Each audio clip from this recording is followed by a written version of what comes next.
Welcome to the cocktail of the day. Today we're going to make a Negroni. I put a little announcement on Facebook, see if anybody could guess who that picture was. That was supposedly the Count Negroni for whom the drink is named. So I'm going to make a variation of a Negroni, and I'm going to use the Stanley Tucci recipe. It's a little different. A standard Negroni consists of 1 part vermouth, 1 part Campari, and 1 part gin. And as you're selecting your different liquors, make sure you're using a dry gin, not one of those flavored ones, with botanicals or something. Campari is Campari, you can't substitute that. There are a variety of sweet vermouths. I prefer the French over the Italian. They seem to be a little smoother, and it's not quite as aggressive in these drinks. So how did Negroni come to be? We've talked about this before. We were talking about the Boulevardier, and the drink in Italy called the Mito, which is the Milano Torino. Most vermouth comes from Turin, and the Campari from Milan. They would mix them together. The Americans decided that was just too much alcohol because I don't know if you've ever watched Italians, they will nurse a drink forever.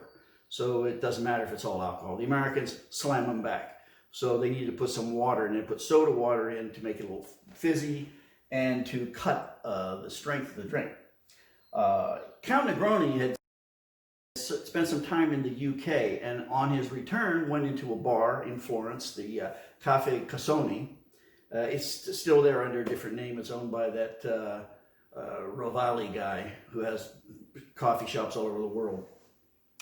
And he said he wanted something po più robusto, something a little stronger.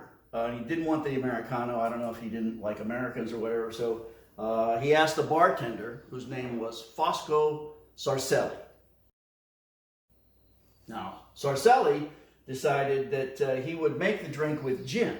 So let's use Stanley Tucci's recipe, but it's basically the same. So we're going to add ice. Remember, in the days of COVID, our hands are so clean. Not a problem. So we're going to add the gin first. Now, Tucci recommends 2 ounces instead of 1. Normally, you're going to do 1 part, 1 part, 1 part. Tucci does 2 part, 1 part, 1 part. I've experimented with it, and he's onto something. It really makes it a much stronger drink, yes, but also a lot less aggressive. And as you know, I don't like aggressive drinks. Drinks should be subservient. And we put the 1 ounce of Campari, and then the 1 ounce of sweet vermouth.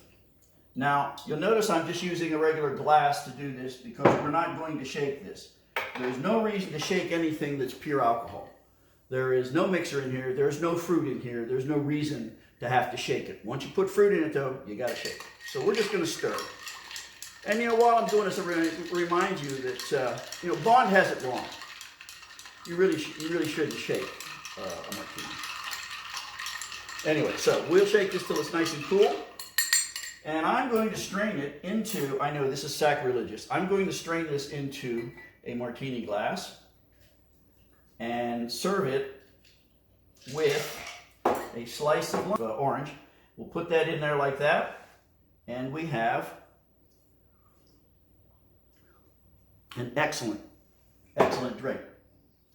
Now, that's it. For next week, I want someone in the audience to tell me what this is. It's a bar tool from the 1950s. I've done some research on it, and I don't believe what I'm reading. So if you know what this is, please post on Facebook. Thank you.